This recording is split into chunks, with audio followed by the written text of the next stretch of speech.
یہ سورہ بنی اسرائیل کی چند آیات ہیں، یہ سارے اخلاق اور معاشرت پر مبنی۔ وَقَضَىٰ رَبُّكَ أَلَّا تَعْبُدُوا إِلَّا إِيَّاهُ، کہ اللہ اپنے لیے جو مطالبہ کر رہا ہے، جہاں والدین کا اور اللہ کا مطالبہ اکٹھا آتا ہے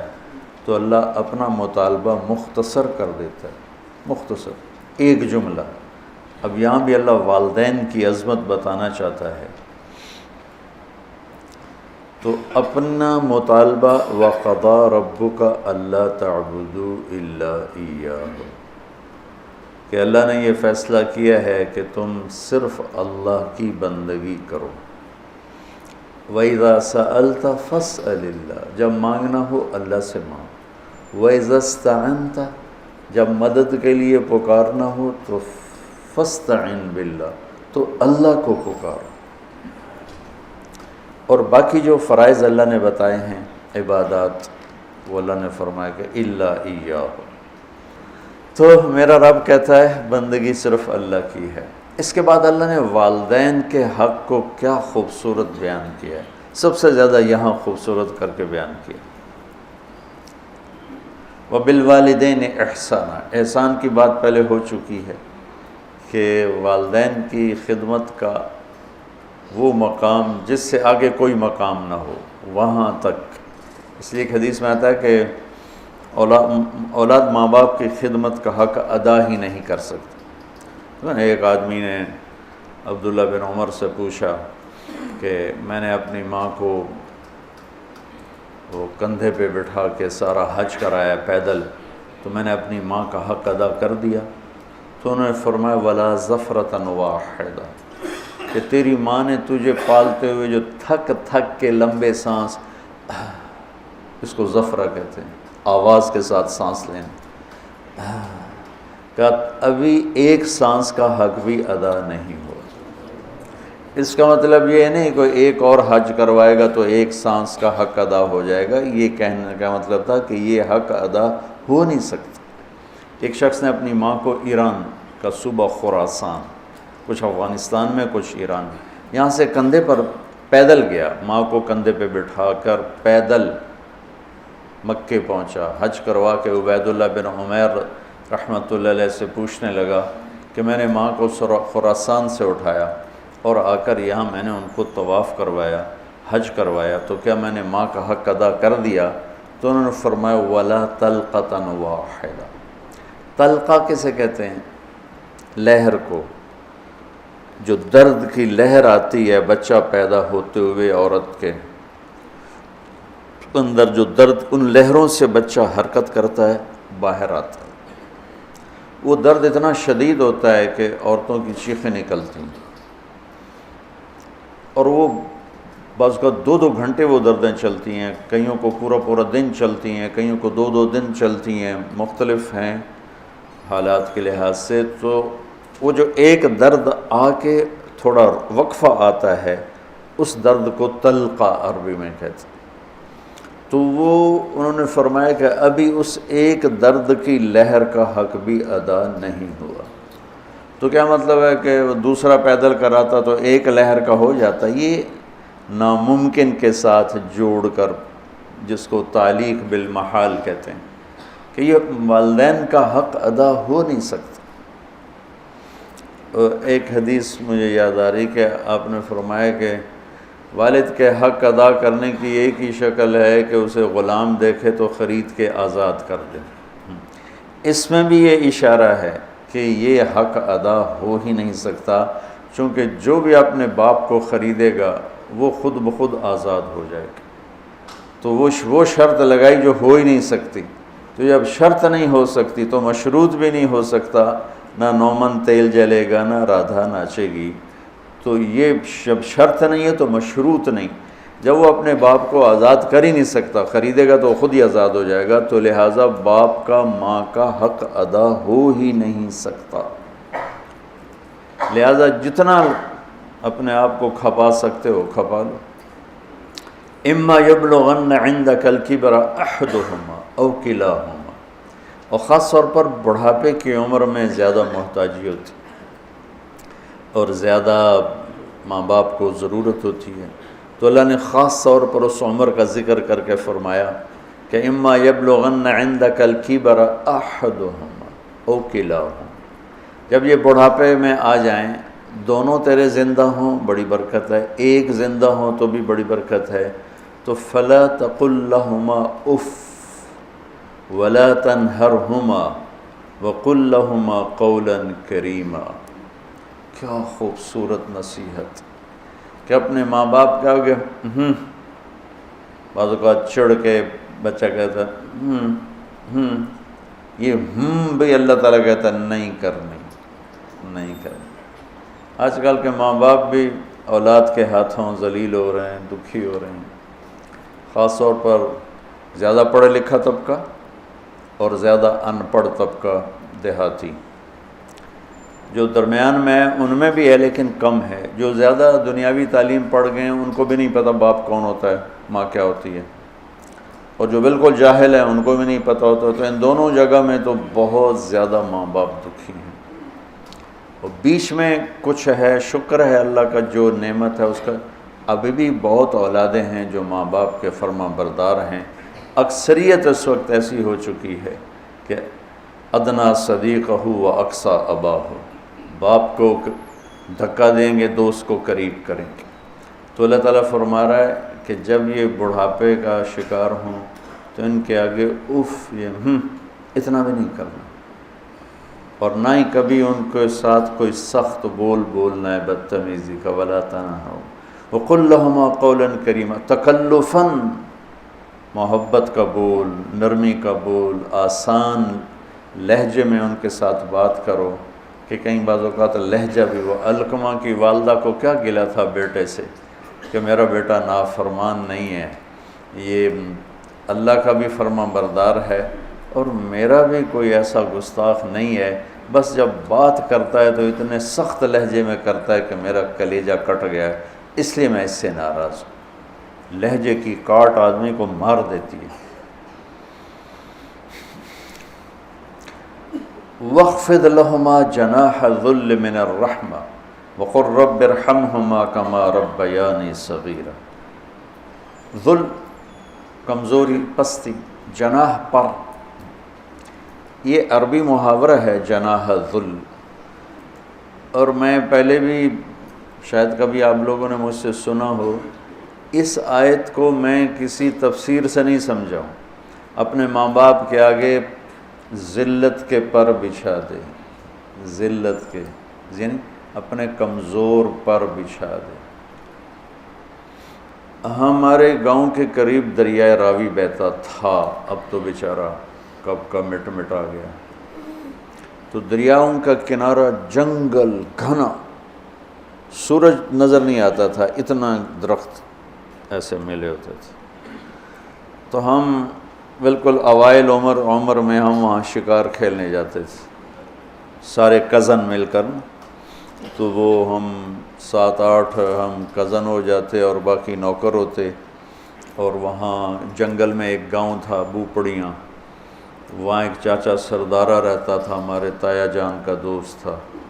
اس کے 2 کچے کوٹھے ہم جا کے قبضے میں لے لیتے، ایک میں سامان راشن نوکر اور دوسرے میں ہم کزنز بھائی وغیرہ ہم اس میں ہوتے تھے، تو ہم صبح نکلتے شکار کے لیے اور عصر کے بعد واپس آتے، تو 50-60 تیتر روزانہ ہی ہم مارتے تھے، بے شمار تیتر ہوتا تھا،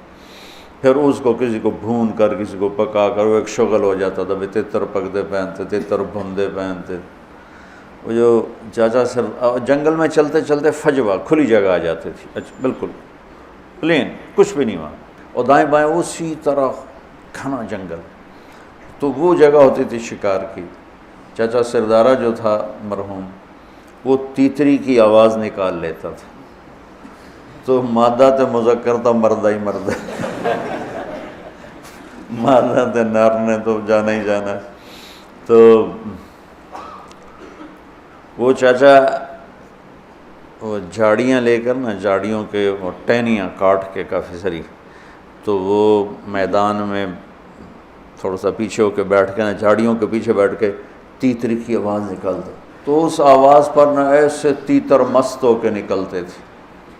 وہ ایسے جگہ بھر جاتی تھی۔ تو وہ ہمارے پاس وہ بندوقیں ہوتی تھیں، کارتوس چھوٹا چھرا ہوتا تھا، تو ہم فائر مارتے تھے، ٹھا ٹھا ٹھا ٹھا ٹھا ٹھا، وہ اندھا دھند فائر ہوتا تھا، تو کسی کو جس کی زندگی باقی ہوتی تھی اس کو نہیں لگتا تھا، وہ اڑ جاتا تھا، اور جنہوں نے ہمارے مقدر میں ہونا تھا ان کو لگ جاتی تھی، تو وہ یوں اوپر جا کے نیچے گرتے تھے ایسے، کسی کو بہت زور کا لگا تو وہیں گر جاتا، اور کسی کو ایسے سینے میں دل میں ایسا نہیں لگا، دائیں بائیں لگا تو وہ تھوڑا اڑتا اور پھر گرتا، اور گر کے اس کے پر یوں ہو جاتے اور سر اس کا یوں ہو جاتا تھا، ایک طرف ٹانگیں ہو جاتی، ایک طرف اس کا سر ہو جاتا، ایک طرف اس کے بازو ہو جاتے، اس کے پر۔ میں اس آیت کو اس منظر سے سمجھا ہوں، جناح الذل من الرحمہ۔ اب کسی تفسیر کی بات نہیں بتا رہا ہوں کہ اللہ تعالیٰ کہہ رہا ہے جیسے پرندہ زخمی ذبح ہونے کے لیے اپنے آپ کو پیش کرتا ہے، ماں باپ کے آگے اپنے آپ کو پیش کرتا ہے، من الرحمہ، محبت کی وجہ سے، رحمت کی وجہ سے، مجبوری کی وجہ سے نہیں، تو وہ بھی زبان حال سے کہہ رہا ہوتا ہے بھی ہن جو مرضی کا باہیں کو کے کھا تو باہیں ایویں کھا، ہن تو میں تیرے حوالے ہاں کہ میرے پروں میں جان نہیں ہے، پروں میں جان نہیں ہے۔ تو یہی تعبیر، ورنہ ہمارے کوئی پر تو نہیں، ہمارے تو بازو ہیں، بازو بچھا دو، ترجمہ تو ایسے ہی کرتے ہیں کہ اپنے بازو بچھا دو۔ بازو بچھانا بھی محاورہ ہے، مطلب ہے کہ ان کے سامنے پوری طرح جھک جاؤ، اور پھر ان کو وقر رب ارحمہما کما ربیانی صغیرا، یا اللہ انہوں نے جیسے مجھے پالا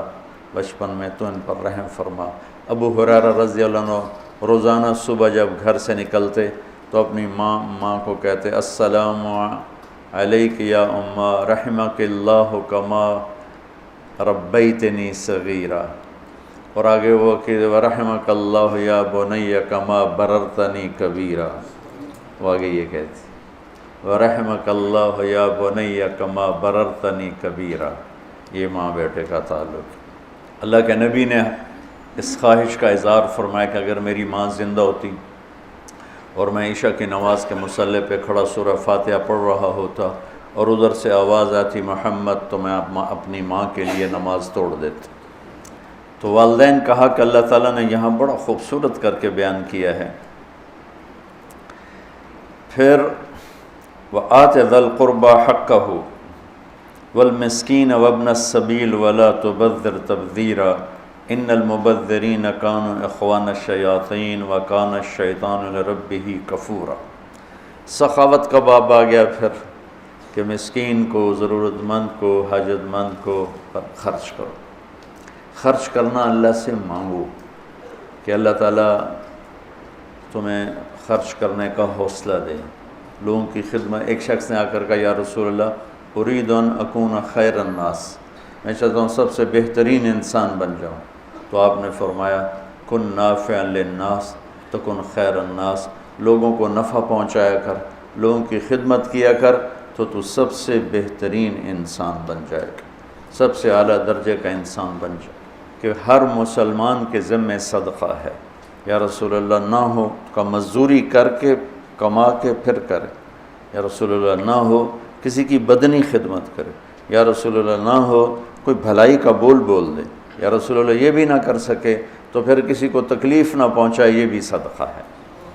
صدقہ اتنا ضروری ہے۔ اللہ تعالیٰ نے کسی کو فقیر بنایا، کسی کو مالدار بنایا، کسی کو متوسط رکھا، کسی کو بہت زیادہ۔ یہ اللہ نے ایک پیپر میں امتحان میں ڈال دیا کہ ہم مالدار کو اللہ تعالیٰ کا حکم ہے کہ تو غریب پہ خرچ کر۔